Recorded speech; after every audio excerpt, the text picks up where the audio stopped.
ঘোষণাপত্র ও ফেব্রুয়ারিতে নির্বাচনের কথা বলে জাতিকে ব্যস্ত রেখে পর্দার অন্তরালে কলিমুল্লাহ স্যার সহ, পান্না ভাই সহ আপনার কথা বলছে আরো অনেককে দমনের ষড়যন্ত্র চূড়ান্ত হয়ে গেছে। এটা কি পান্না ভাই জানেন?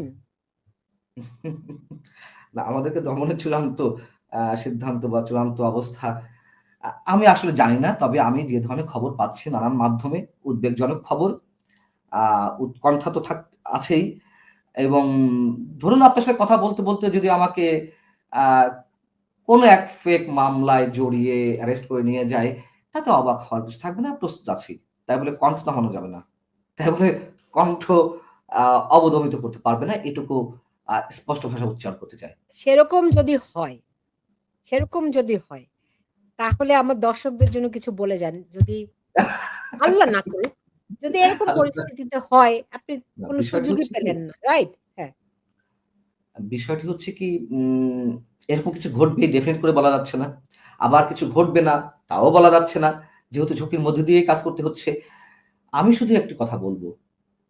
দেখুন সাংবাদিকতা করছি, অনেকে তো করার জন্য করে। অনেকে আম আ সংসার চালানোর জন্যই করে। পেশাদারিত্বের জায়গা থেকে অনেকে করে। নানান ধরনের ডেফিনিশন থাকতে পারে, নানান ধরনের কারণ থাকতে পারে। যদি রিয়েলি কেউ সাংবাদিকতা করতে চায় বা যারা করছেন, আমি মনে করি অন্তত সত্যটুকু উচ্চারণ করতে হবে। দেখুন আপনি মুসলমান, আমি মুসলমান। কে কতটুকু ধর্ম পালন করি কি না করি সেটি ভিন্ন কথা। কিন্তু বেসিক জায়গাটা তো আমরা তো সৃষ্টিকর্তায় বিশ্বাসী, তাই না? এবং আমি তো এটুকু মনে করি যে সৃষ্টিকর্তার ইশারা ছাড়া কোন কিছুই সম্ভব না। আর মৃত্যু সে তো অবধারিত। যে আপনার সাথে কথা বলছি, কথা বলতে, বলতে তো আ আমি যে লাইনটা ডিসকানেক্ট করব, লাইভের মধ্যেই তো দেখা যেতে পারে যে আমি হার্ট অ্যাটাক করে মারা যাচ্ছি। আপনার সামনেই হয়তো আমি হার্ট অ্যাটাক করে মারা যাচ্ছি। হতে পারে না? অস্বাভাবিক কিছু না। মাঝে একটা ফেসবুকে একটা ভিডিও ভাইরাল হলো না? যে একজন সরকারি অফিস কর্মকর্তা তিনি চেয়ার থেকে উঠতে, উঠতেই লুটিয়ে পড়লেন। সো মৃত্যু কার, কখন, কোথায় হবে এটা কেউ বলতে পারে না। আমি মৃত্যুর সঙ্গে এইজন্য এক্সাম্পল দিচ্ছি। আর আটক, অ্যারেস্ট এগুলো কোন ছাড়? এগুলো কিছুই না। তো যদি মৃত্যুও আসে, সত্য উচ্চারণ করতে হবে। আমি একমাত্র সৃষ্টিকর্তাকেই ভয় পাই। তার উপরে ভরসা করে চলি। আমার নীতি, নৈতিকতা, সততার উপরে ভরসা করে চলি এবং ওটাই আমার পুঁজি। এর বাইরে যদি কিছু হয়, মনে করব এগুলো আমার পাওনা, ওটা আমার পুরস্কার এবং শুধু আমি কেন, শুধু আপনি কেন, অন্তত আমাদের সাংবাদিকরা দালালি তো করেছে। আওয়ামী লীগের সময় দালালি করেনি? অবশ্যই করেছে। এখন দালালি করছে না? অবশ্যই করছে। এখন দালালি তো আরো বেশি বেড়েছে। সেম সিনারিও তো। আওয়ামী লীগের সময় কিছু মানুষ হাত কচলাতে, কচলাতে প্রধানমন্ত্রীর সামনে, সাবেক প্রধানমন্ত্রীর সামনে যে ধরনের বয়ান দিত, আমাদের তো লজ্জায় মাথা হেট হয়ে আসতো। এখন কি তার চেয়ে কম হচ্ছে? এই ১ বছরের মধ্যে কত ধরনের সাংবাদিক তারা পুরস্কৃত হয়েছে। কোথায়, কোথায় পোস্টিং নিয়ে কোথায়, কোথায় কে গেছে আমরা জানি না।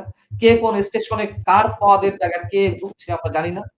কাকে, কাকে বিতাড়িত করা হচ্ছে। আমি আপনাকে বলি, আমি আমাকে দিয়ে বলছি। আওয়ামী লীগের শেষ ১০ বছর আমাকে বিভিন্ন গোয়েন্দা সংস্থা কাজ করতে দেয়নি। বিভিন্ন স্টেশনে। কোথাও, কোথাও গেছি ৬ মাস ১ বছরের বেশি কাজ করতে পারিনি। কেন? ওই যে একটা এক্সাম্পল দিচ্ছিলাম ১ম এ। একটা এক্সাম্পল দিচ্ছিলাম যে কেন প্রধানমন্ত্রীর জন্মদিনের বিষয়টা আমি মানে ১ নম্বরে নিয়ে আসিনি। তাও আমি ৪ নম্বরে শিরোনাম করেছিলাম। ৪ নম্বরে। কেন ১ নম্বরে করিনি? এটা বিশেষ একটা গোয়েন্দা সংস্থার জেরার মুখে পড়তে হয়েছিল। তারা আমার সবকিছু নিয়ে আমার ওই স্টেশন আমি তখন চিফ নিউজ এডিটর এর দায়িত্বে। ওই টেলিভিশনের মালিক কর্তৃপক্ষের কাছে দিয়ে এলো। আমাকে বলা হলো যে, "আপনি এটা কেন করলেন?" আমি কেন করলাম? আমি একজন জার্নালিস্ট, আমি একজন নিউজ পারসন। আমার কাছে যেটা মনে হয়েছে, কোনটা নিউজ কোনটা না। হয়েছে তো? আচ্ছা এই সরকারের সময় আবার আমি যে টেলিভিশনে ঢুকেছিলাম এডিটোরিয়াল পোস্টে, সেখানে বলা হলো ওই যে ফরাসি দার্শনিক, ওই যে আমেরিকান দার্শনিক, তাদের একটা টক শোতে বলা হলো যে, "ফ্যাসিবাদের দোসর অমুক মঞ্জু আলম পান্নাকে যদি বিতাড়িত না করা হয়, তাহলে আমরা পরবর্তীটা আমরা দেখব।" তখন মব ভায়োলেন্স করবে। তো বিষয় হচ্ছে যে এটা চাকরি খাওয়া নয়। আমাকে কিন্তু ওই স্টেশন চাকরি ছাড়তে বলেনি। আমাকে শর্ত দিয়েছিল, আমি সেই শর্ত মানিনি। আমাকে অপশন দিয়েছিল যে হয় এটা তুমি থাকো বাট এটা করতে হবে। নো, প্রশ্নই ওঠে না কোন ধরনের আপোস করার। কি করতে বলেছিল আপনাকে? এটা বলতেই হবে। না, তা না। বলার মতো হলে বলতে আচ্ছা পারেন। মনে করুন যে আমার এই মানচিত্র চ্যানেলটা বন্ধ করতে বলেছিল। যেখানে আমি ফ্রিডম মানে ফ্রিডম নিয়ে কথা বলছি। আমার এই চ্যানেল বন্ধ করতে বলা হয়েছিল। আমি তো দাসত্ব করব না। আমি দাসত্ব করার জন্য আমি যেখানে ফ্রিডম নিয়ে কথা বলছি, আমি তো সেইটা আমি বন্ধ করব না। সো আমি বললাম, "ঠিক আছে, ওকে ফাইন, আমি কুইট করছি।" আমি নিজে রিজাইন করলাম এবং ওইখান থেকে ওই টক শো থেকে এই যে সব দার্শনিকরা, বিদেশি দার্শনিকরা বলছিল যে, "আমি কোন কাজ করি? আমি আসলে সাংবাদিক না।" এসব নিয়ে না আসলে না কথা বলতেও ঘেন্না বোধ হয় এবং নানান ধরনের অপবাদ ছড়ানো হলো। এই যে আপনার সামনে আমি আমার মানচিত্রে আমি কিছুটা কথা বলেছি, আজকে আবার আরো বেশি ওপেন কথা বলছি আপনার এখানে আপনি প্রশ্ন করাতে। এখন বিষয় হচ্ছে যে আমি বলে এলাম, কোন দরকার নেই। বেতনও খারাপ ছিল না। এখন টাকার লালায়িত তো আমরা নই। টাকার হিসাব করে কত কি করা যেত এই জীবনে? কোন প্রয়োজন নেই। কোন প্রয়োজন নেই। এবং আমি স্ট্রেইট বলে আসলাম, "ওকে ফাইন, আমি কুইট করছি নিজেকে। আমি থাকব না।" এই হচ্ছে বাস্তবতা। সো আপনি তুলনাটা ঢুকুন। আপনি তো তুলনা চাচ্ছিলেন, কম্পারিজন টা শুনতে চাচ্ছিলেন। আওয়ামী লীগের সময় হয়েছে। আমি নিজের দায়িত্ব নিয়ে আমার নিজের ক্ষেত্রে বলছি। ১০ টা বছর আমি ঠিকমতো কাজ করতে পারিনি কোথাও। তারও একটা সিস্টেম ছিল। গোয়েন্দা সংস্থার মাধ্যমে নানান প্রক্রিয়া করে এই জায়গা, ওই জায়গায় ফল্ট ধরে তারা এই ফাইল তৈরি করত। আর এখন তো ওপেন হুমকি, ওপেন হুমকি। আনিস আলমগীর আমাদের আ কলিগ, সিনিয়র কলিগ, বড় ভাই। তার সম্বন্ধে ওই দার্শনিকদের কেউ বলছেন যে সে এখনো জীবিত থাকে কিভাবে? আপনি চিন্তা করতে পারেন?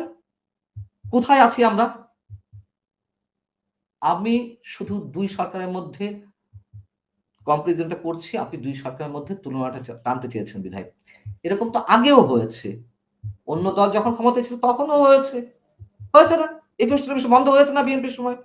হয়েছে তো। তো প্রতিটি সরকারের সময় কম বেশি সাংবাদিকরা সবসময় ঝুঁকির মধ্যে থাকে। কিন্তু সেটি ক্রমান্বয়ে বাড়ছে। আওয়ামী লীগ ১৫ বছরে যা না করেছে, এই ১ বছরে আমরা এই সরকারের সম্পূর্ণ নগ্ন রূপ এর মধ্যে দেখে ফেলেছি।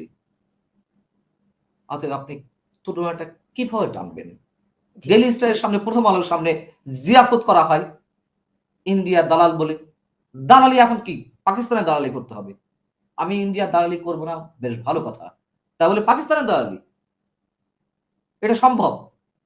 এখন তাই ঘটছে।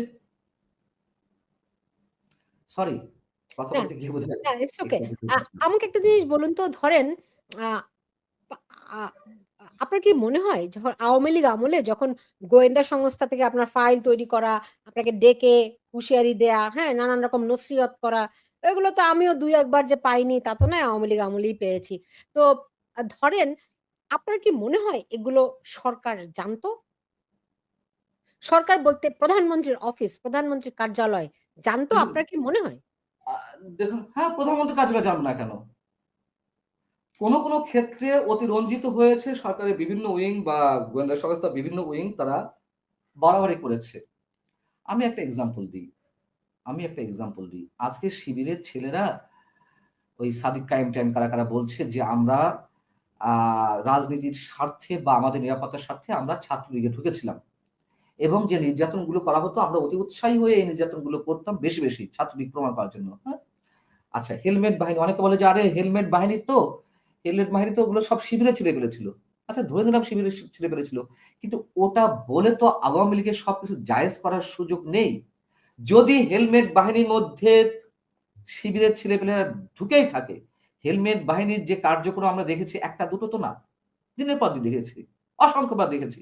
যেখানে কোন গুরুত্বপূর্ণ মিটিং হচ্ছে বা আন্দোলন হচ্ছে সেই ২০১৮ সালের নিরাপদ সড়ক আন্দোলন থেকে শুরু করে সেখানেও তো হেলমেট বাহিনী কাজ করেছে, তাই না? আচ্ছা, তাহলে আমার কথা হচ্ছে কি তখন কোন অ্যাকশন নেওয়া হয়নি সেই হেলমেট বাহিনীর মধ্যে কারা অ্যাকশন এ নেমেছে, কারা এই আন্দোলনের উপরে আঘাত এনেছে, কারা অন্য দলের বা বিরোধী দলের মিটিং মিছিলে হামলা করেছে, কেন অ্যাকশন নেওয়া হয়নি? যেহেতু অ্যাকশন নেওয়া হয়নি দায়-দায়িত্ব আওয়ামী লীগের। ওই কথা বলার কোনো সুযোগ নেই যে ওরা তো শিবিরের ছিল। ঠিক আপনি যে প্রশ্নটি করলেন যে এটি কি সরকার প্রধান জানতো? কেন জানবে না? না জানাটাই তো অপরাধ। না জানাটাই অপরাধ। অতএব ধরেন ওটা বল আমি প্রশ্নটি এই কারণে করেছি, আমার নিজের অভিজ্ঞতায় আমি দেখেছি আমি যখন এরকম আমিও আওয়ামী লীগের আমলে অনেকভাবে হয়রানির শিকার হয়েছি। এমনকি আমি চাকরি ছেড়ে দিতে বাধ্য হয়ে ৭ মাস আমি চাকরি করিনি। হুম, পালিয়ে, পালিয়ে বেড়াতে হয়েছে আমাকে। তো আমি পরে খোঁজ নিয়ে দেখেছি প্রধানমন্ত্রীর অফিস সেটি জানতেন না। হুম, তো এখন যখন আমরা দেখি ওই যে বিভিন্ন এই শিবির যেমন লুকায়িত হয়ে দলের ভেতর ঢুকে, ছাত্রলীগের ভেতর ঢুকে হেলমেট বাহিনী হিসেবে মানুষের উপর অত্যাচার করেছে। এটির দায় যেমন আ আ ছাত্রলীগের, আওয়ামী লীগের ঠিক তেমনি প্রধানমন্ত্রী একটা সরকার। আ কিন্তু যারা এই কাজগুলি করে গোয়েন্দা হুম, বাহিনী, হুম, না, বিশেষ গোয়েন্দা প্রধানমন্ত্রীর সংস্থা অফিস আমি জানতে বলি হবে কেন?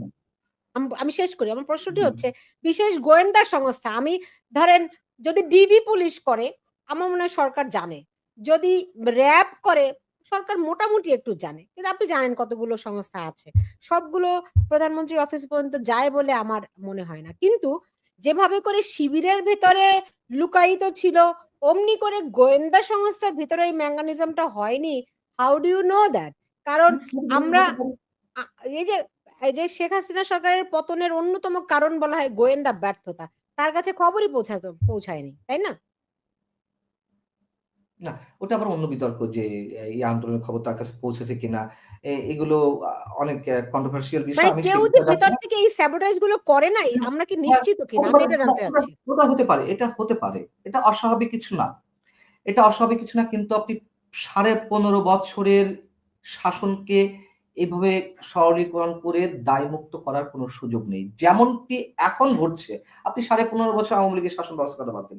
এখন যেটি ঘটছে, যখন নোয়াব থেকে সংবাদপত্র পরিষদের মালিকপক্ষ থেকে একটা বিবৃতি দেয়া হলো জনকণ্ঠকে কেন্দ্র করে গণমাধ্যমের উপর হুমকি, গণমাধ্যমের উপরে মব ক্রিয়েট করা, মব ভায়োলেন্স ক্রিয়েট করা, গণমাধ্যম কর্মীদের উপরে খড়গহস্ত নামানো ইত্যাদি, ইত্যাদি বিষয়ে একটা বৃহস্পতিবার একটা বিবৃতি দেওয়া হলো। সেই বিবৃতি এগেইনস্ট এ প্রধান উপদেষ্টা প্রেস উইং পাল্টা বিবৃতি দিল। তারা এটিকে প্রত্যাখ্যান করল। বিষয়টি হচ্ছে কি, এগুলো করলে না, আমি সরি আপনার কথার বিরোধিতা করছি না। আমি আমার অভিমতটি জানাচ্ছি। এগুলো বলে আসলে প্রত্যেকটা সরকারের হায়ার অথরিটিকে পাশ কাটানোর একটা সুযোগ দিয়ে দেয়া হয়।